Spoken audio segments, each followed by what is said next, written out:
Okay, so once you've made a quick selection of the rock, again, it can be kind of wonky. It really doesn't matter.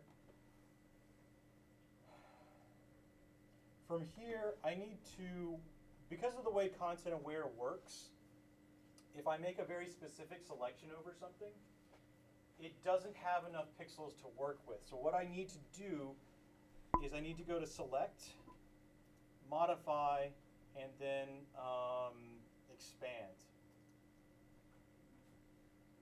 Select, modify, expand. And this is the reason why your selection didn't need to be very specific. And I'm going to go ahead and select a nice big value of 20 pixels. That should be plenty. Yeah, that's pretty good. And you can see that it expanded our selection by 20 pixels.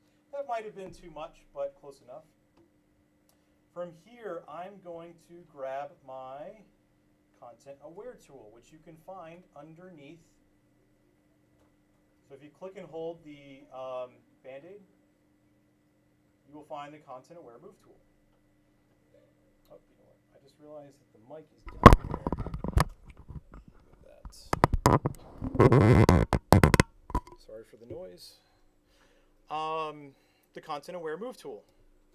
This is just yet another move tool, or another content aware option that you have available to you. And I'm going to click and drag that selection, the rock, to kind of a different place. I would like to kind of line up the ocean as best as I can, but it doesn't have to be perfect.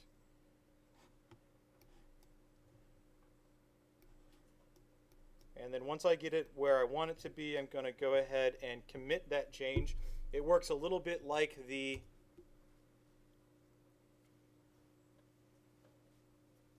transform command. So I just grabbed that Content Aware Move tool and I moved it to another place. And look what Photoshop did. If I had just moved this without, so I grab my move tool, and then if I just try to move this, look, it doesn't, there aren't pixels underneath the pixels, right? So there's nothing there. It's just going to show white. But with the Content Aware Move tool, what it does is Photoshop will try to guess, and if I hit return, Photoshop will try to guess and get the pixels, including your selection where you're placing it, to line up where it's supposed to do. And it'll try to generate pixels based on what it sees. It doesn't always work. It kind of sometimes works really well. It tends to like if you have a very complicated background, it won't work at all. If you had like a background of grass, like that might work because it's fairly kind of patterny and it can kind of figure that pattern out. It's kind of strange. You just sort of have to try it out. When it comes to content aware, this is very, very indicative of the kind of results I almost always get from content aware. I usually have to go back and alter my selection. Maybe having this, there's kind of a shadow, or I guess a reflection in the water. So I'm going to grab my lasso tool. So I undid what I just did, by the way. So I hit Command Z or Command Alt Z to go step backwards. So if you hit Command Z, it will undo the last step. But if you hit Command Alt Z, it will go back a few steps. Or you could just simply go to the history panel and click back a few times. So we can see here's all the steps. So what I mean is if I hit Command Z, watch how it goes. Let's see, go back and forth, do it. It will undo the last step. Okay, so there it goes. Yeah, it will undo the last thing that I did, but it will keep going back and forth. If I hold down the Alt key with that, it will step backwards. But you can always just go to the history panel and just sort of do it manually. So I'm going to go back to the state at which I had just the rock selected. I'm going to hold down the Shift key, and I'm going to click and drag with, I grabbed my lasso tool. So I grabbed my lasso tool with the L key. You could also use the polygonal lasso tool as well if you wanted. But I'm going to hold down the Shift key because I want to add to my selection. I don't want to create a new selection. I want to add to this selection. So I'll hold down the Shift key, and I'll click and drag, and I'm going to go ahead and select the rest of that shadow. Or it's not a shadow, it's a reflection. And then I'm going to try the Content Aware tool yet again.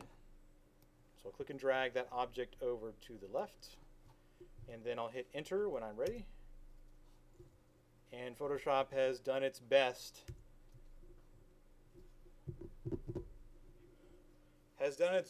To clone stamp the area for me.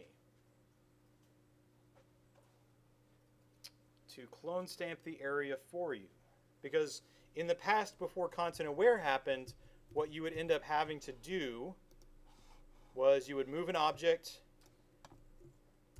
you would manually have to blend this object in with its background, and then I would have to grab my clone stamp tool and manually recreate this by stamping, which we're going to get to the clone stamp tool in just a second, but I'd have to manually do this by, well, probably a bigger brush, huh?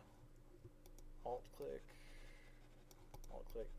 And this would be very time consuming to get to look just right because, I mean, there's different shades, like very subtle differences in the sky looks very, very strange. So getting this to blend properly took a lot of practice and time. So sometimes the content, I'm going to hit Alt-Command-Z to sort of undo everything I just did and go back to the Content Aware. Oops, Content Aware. And drag that option to the left. And we can see here it's done two things. One, it tried to clone stamp the background where I had pixels, and it's also tried to blend the object that I had into what I had. But yeah, it's not perfect, so I'm probably going to have to go back with the clone stamp tool and maybe make some repairs. Content Aware is really tricky.